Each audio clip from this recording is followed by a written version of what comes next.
All right, up first we have contestant number 1, Nathan Vance.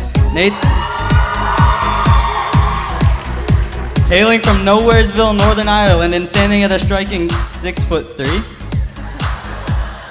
Nathan Vance is your main candidate for Mr. Catamount. Although he may not be able to rap or do a backflip, he believes his inflated ego and equally inflated bubble butt will more than make up the difference. While a lot of other guys may brag about their dance skills, and Nathan has the claim to an honorary member of the Panther Creek Dance Company, and it's not hard to see why. His technique is immaculate, his skills are unmatched.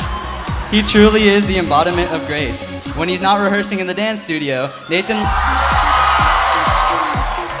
likes to spend his time admiring his scholarly icon, Mr. Lil Pump, and sculpting his bronze buns. Thank you, Nathan.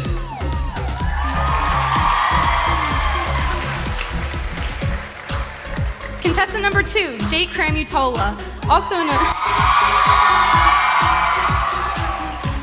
known as Cheer Jake, can be popping squats in the gym, full flipping in the air during a football game, or taking a really good plant to get really high. Pole vaulting, of course, at a track meet.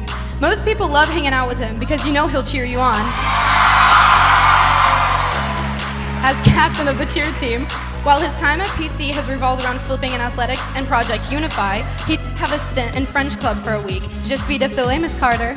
After high school, Jake plans to attend UNC Charlotte in the honors program, join a fraternity, and continue to flip while cheering collegiately. He would like to thank Jason for changing his outlook on life, becoming the man he is today, his teammates for constantly putting up with his overachieving self, and most importantly, Juan at Me Cancun for always accepting his Yelp coupon for free queso.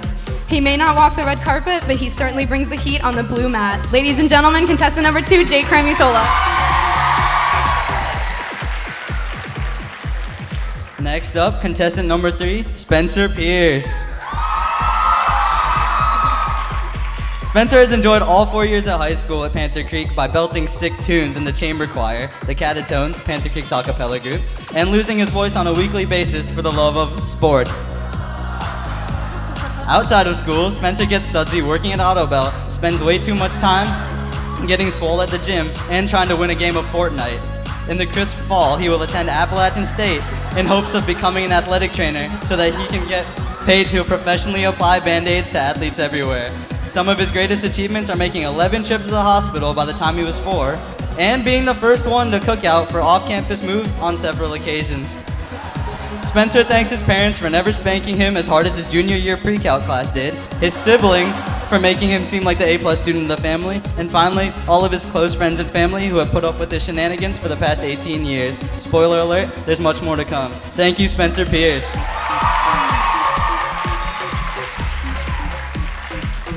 Contestant number 4, Sheil Patel. The man, the myth, the Canadian senior class president. Sheil would like to let you know that no, he is not related to your doctor or to your dentist, and that he unfortunately does not actually get a discount at Patel Brothers. Sheil likes to think he's very involved at Panther Creek as a senior class president, a Catamount Chaos leader, and an avid member of DECA, but he really just tweets things from time to time and pretends he doesn't know when events are taking place. His greatest achievements include being the only senior without a driver's license, taking such long showers that his parents canceled a trip to New York due to his water bill, and spending more than 3 hours memorizing Despacito, yet still only knowing the chorus. After graduating, Sheil will pursue not only 1 but 2 majors at UNC Chapel Hill. He will double major in business administration on the Keenan Flagler track and political science. Ladies and gentlemen, contestant number 4, Sheil Patel.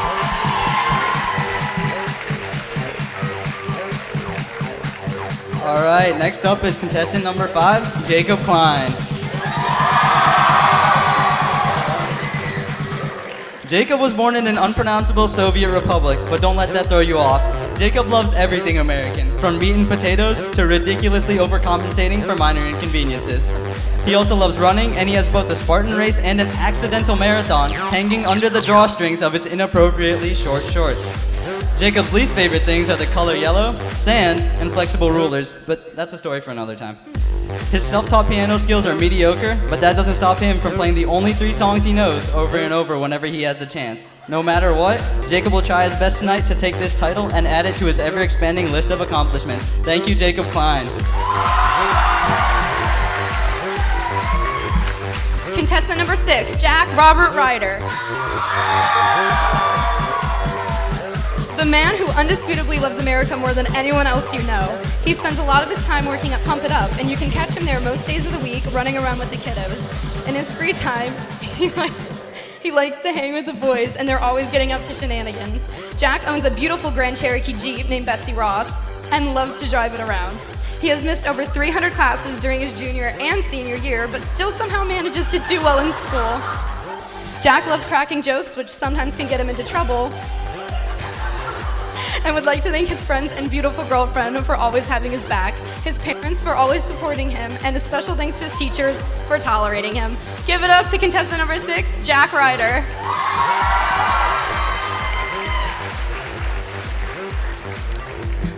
Here comes contestant number 7, Tyler Young. He's the real legs of the competition, ladies and gentlemen. Tyler always prayed to be taller when he was younger, until one night he turned into this beautiful wet noodle you see standing in front of you. As many of you are probably asking, oh my gosh, do those legs go all the way up? Well, they do. He's excited for the school's upcoming production of Once Upon a Mattress, in which he plays the role of Sir Harry. He is extremely involved in theater, chorus, and most involved in the destruction of his own reputation. Speaking of thanks, he would like to thank his friends and family for all the support they've given him and the guidance he has received. He would also like to thank the internet for preserving the horrific middle school Instagram face he's been too lazy to delete. Tyler has been on a backpacking tour of Europe, met former President Obama, climbed Mount Everest, punched Godzilla in the face, went back in time, and is a pathological liar. Ladies and gentlemen, once again, give it up for Tyler, way too much legs, Young. Contestant number 8, Kevin Sebastian, ladies and gentlemen. Kevin is a pretty big guy, but that doesn't mean he's lost motivation to get gains. In fact, Kevin is only 25 pounds away from achieving his New Year's resolution goal of losing 15 pounds. But Kevin doesn't just spend all of his days at the gym. He is also an avid member of his church, the National Honor Society, DECA, and he warms the bench for his under-13 Morrisville Checkers team. Kevin earns pretty good grades at school too, and he'll graduate at the end of the year in the top 100% of his class.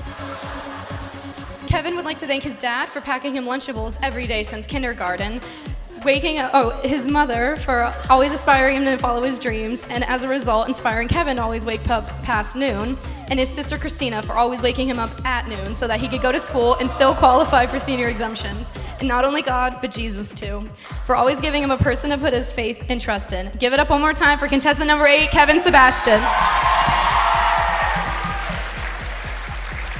Next up, contestant number 9, Matteo Vincenzo just go, Matt. Matt DiPasquale is 5'11", weighing in at 180 pounds. He's known for having the loudest, most annoying truck with remote start. You do not want to have to guard this man one-on-one on the court, or your ankles can and will be taken. He has the power of the dance gods. Moves so sweet, you might think twice before taking your girl out. He's so sweet, it will make your teeth rot, but if you say Carson Wentz is trash, you're catching these hands. His hobbies include dancing, Snapchatting only a corner of his face, and mostly helping people in need. He's also currently helping his father run the family business. Matt would like to thank everyone in the audience for coming out to the show, his parents, all his friends who supported him, the GOAT Carson Wentz, and God. Thank you, Matt DiPasquale. Contestant number 10, Sinat Bizra Indalkachu, aka Kadithi. Not only does he have the longest, most beautiful name out of all the competitors, he also has the longest resume. Starting from freshman year, he has always had a love for this school. He even ran for class president 3 times in a row, losing every time. He also has spent his fair share of time on the wrestling mat, so ladies, he knows how to throw down.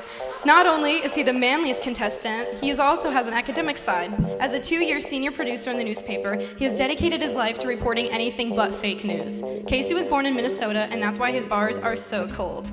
He calls himself Kid because Lil and Young were taken, and Ethi comes from Ethiopia. He also is known to randomly bust off into freestyles of his own making, known as Off the Dome, while carrying a speaker in his backpack. Don't tell admin it's him, though. And finally, he wants to say if he doesn't win, you should at least follow his SoundCloud and buy his mixtape. Ladies and gentlemen, contestant number 10, K-Su.